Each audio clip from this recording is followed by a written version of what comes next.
one thing I want to talk to you about, I knew you were coming, and obviously your Manu Samoa days, because back then, that was when we never had those rules, the eligibility rules. Yeah. And you played on the team that made history. It's the second time around when you guys beat Wales. Yeah. In '99. And playing alongside Stephen Bishop. Pat Lam. Inga. Yeah. I mean that's the last time you're gonna see a team, like that, until these eligibility rules disappear. That's right. Yeah. So you're that's a history team. You're part of history. And to me that's like, wow. Like, and how many years ago was that? That's long. That's a long time ago. 21 years. Yeah.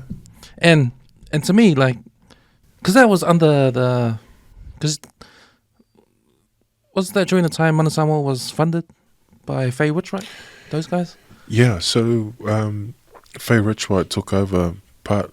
I think they were part owner, or they created a company called Manu Samoa Limited, and so that's where the Manu Samoa slotted under. But it was them and the union that made the calls on the, on the team, and sponsorships, and you were given some money, to play game, match fees and all that sort of stuff. But it was a real sense of professionalism and being looked after professionally by Faye Richwhite as well. So it felt good in that sense. So you're not worried about the management politics or the rugby union politics. You just focus on your job, and that was to play. And then Faye Richwhite will look after the other side of the. Because to me, looking at that, that's a real good investment. Because at that time, Manu Samoa was a brand, and they beat Wales in the 2 World Cups before that. So and they've got ex-All Blacks in there. So it's a team that people, they became the darlings of the World Cup. Yeah. Every time it comes around, so everyone's watching Manu Samoa. Yeah. Yeah. And all these players that come in and play. Well, it was really that '91 team that really put Manu Samoa on the map. Yeah. And they had Frank Bunce and all these guys before they actually, went on to other things like the All Blacks and stuff. And then the '95 roll around, they made the quarterfinals again, and they beat Argentina and other teams to qualify for that Rugby World Cup. But Faye Richwhite, I think, also made the Manu Samoa appeal more, I think, in terms of that, you were getting looked after by a well-established, well-oiled company such as Faye Richwhite. So I think that really made people feel a little bit more secure about, that side of things.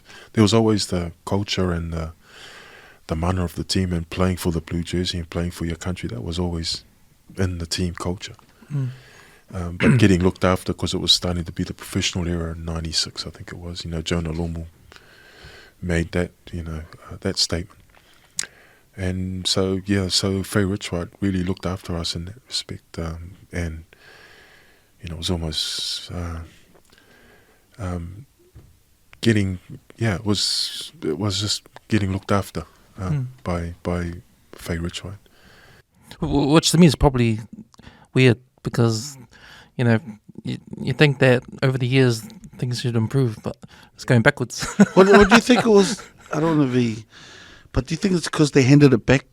When you're saying that when Faye Richwhite were there was an element of really being run professionally, because it was new into the era. But then once they left, when it went back to the Samoan Rugby Union, do you think they didn't handle that transition well because they didn't have someone there to look after them in that sense? Yeah, I mean, the union obviously held the team before Faye Richwhite came along as well. And they made history on many levels, under the rugby union. So, credit to them as well. But it was also that, the politics side of the sport too, and you don't mix that with sport and all the other things as well that kind of took over. And I mean, yes, there was The team, was it the 2011 Rugby World Cup that was held in New Zealand? We started to see that that there were cracks falling with the management and the players, and the players. I think Mahonri was interviewed by the news, and John Campbell was leading that The crusade, story, eh? yeah. talking about man, we can't seem to concentrate 100% on what we're supposed to do because we got this other side stuff that's going on. Well, when that happened, that was the first time we saw that something was wrong. Yeah. And what happened? Yeah. The sad thing is that it didn't just happen overnight, When they had that meeting and they showed we were supposed to be the headquarters for someone, and I went, so that looks like the old YMCA at Lokopa. That's what it looked like. And I was like, run down, chicken net on the, on the grass not mowing. yeah, that's right. You know what I mean? And I thought, this is like those, and it was, I think it was for me, and I don't know, it was hard to accept that. Like, nah, man, how could this be happening all under our noses? I mean, how could they be doing this to our national team?